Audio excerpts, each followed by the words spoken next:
رمضان کی اہمیت کو سمجھیے گا. رمضان کے روزوں کی اور عبادت کی جو اہمیت ہے نا، کمال کی حدیث اور بہت خوبصورت واقعہ سنانے جا رہا ہوں. ایک صحابی حضرت طلحہ بن عبید اللہ رضی اللہ تعالیٰ عنہ فرماتے ہیں کہ ایک مرتبہ دو شخص بارگاہ رسالت میں حاضر ہوئے اور دونوں نے کلمہ پڑھا اور درجہ صحابیت کے مرتبے پر پہنچ گئے، یعنی دونوں صحابی ہو گئے. اب اس میں ایک جو تھا نا بھائی، ان کا ایک صحابی جو تھے وہ بڑی عبادت کرتے تھے، بڑی ریاضت کرتے تھے، بڑے نوافل پڑھتے تھے، اور اس کے کچھ عرصے بعد انہوں نے ایک جہاد میں شرکت کی، غزوے میں شرکت کی اور اس میں شہید بھی ہو گئے. اچھا، اس کے ایک سال کے بعد دوسرے بھائی کا بھی انتقال ہو گیا، دوسرے صحابی تھے ان کا بھی انتقال ہو گیا. اچھا، اب کیا ہوا کہ حضرت طلحہ رضی اللہ تعالیٰ فرماتے ہیں کہ میں نے ایک رات خواب میں دیکھا کہ کیا دیکھتا ہوں کہ جنت کے دروازے پر کھڑا ہوں. یہ دونوں صحابی رسول رضی اللہ تعالیٰ مجمعین جنت کے دروازے پر کھڑے ہیں.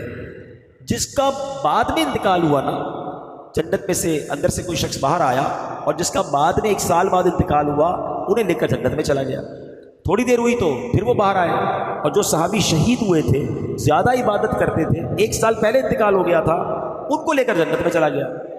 صحابی بڑے حیران ہوئے کہ شہید ہونے والے، زیادہ عبادت کرنے والے، زیادہ ریاضت کرنے والے بعد میں جنت میں جا رہے ہیں، اور کم عبادت ریاضت کرنے والے شہید بھی نہیں ہوئے، نارمل زندگی گزاری، نارمل انتقال ہوا، اور یہ پہلے جنت میں چلے گئے. بڑے کنفیوز، حیران بھی ہوئے کہ یہ معاملہ کیا ہے. سبحان اللہ. صحابہ کرام میں ایک بڑا خوبصورت ایٹیٹیوڈ تھا. جب بھی کوئی بات ذہن میں کنفیوژن پیدا کرتی، جب بھی کوئی مسئلہ پوچھنا ہوتا، بلکہ کچھ بھی چاہیے ہوتا، بارگاہ رسالت میں حاضر ہو جایا کرتا. ان کو یہ معلوم تھا نہیں سنتا ہی نہیں مانگنے والا تیرا.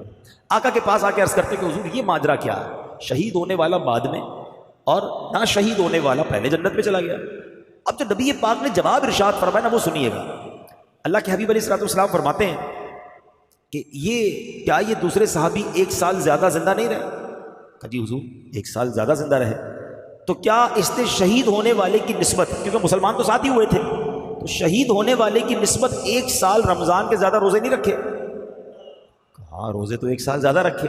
فرمایا کیا اس نے وفات پانے والے صحابی سے زیادہ سجدے نہیں کیے؟ ہاں، سجدے بھی زیادہ کیے. تو پیارے آقا علیہ الصلوۃ والسلام نے فرمایا بس اسی وجہ سے ان دونوں کے درمیان زمین و آسمان کا فرق ہے. اللہ، یہ بات بڑی سمجھنے والی ہے. ہاں، یہ بات بڑی سمجھنے والی ہے. یہ درازی عمر بہت بڑی سعادت ہے، مگر سعادت پتہ ہے کس کے لیے ہے؟ اب ذرا سمجھیے گا. وہ شخص جس کی عمر لمبی ہو اور نیکیاں بھی زیادہ ہوں، اس کے تو وارے نہیں آ رہے. مگر وہ بندہ جو گناہوں میں پڑا ہوا اور اس کی لمبی عمر بھی ہے، وہ پھنس گیا نا. اس کی تو پھر روز ہی گناہ پڑ رہے ہیں، نماز روز ہی قضا کر رہا ہے، اس کی لمبی عمر اس کے لیے مشکل بن رہی ہے. جتنا جی رہا ہے اتنے گناہ کر رہا ہے. مگر خوش نصیب وہ ہے جو جی بھی رہا ہے، روز 5 وقت کی نماز بھی پڑھ رہا ہے، ہر رمضان میں روزے بھی رکھ رہا ہے، ہر سال اپنی زکوٰۃ بھی دے رہا ہے، اللہ توفیق دے تو حج بھی اور عمرے بھی اور نیکی کے کام کر رہا ہے. اس کی لمبی عمر اس کے نامہ اعمال میں نیکیوں میں اضافے کا سبب بن رہی ہے.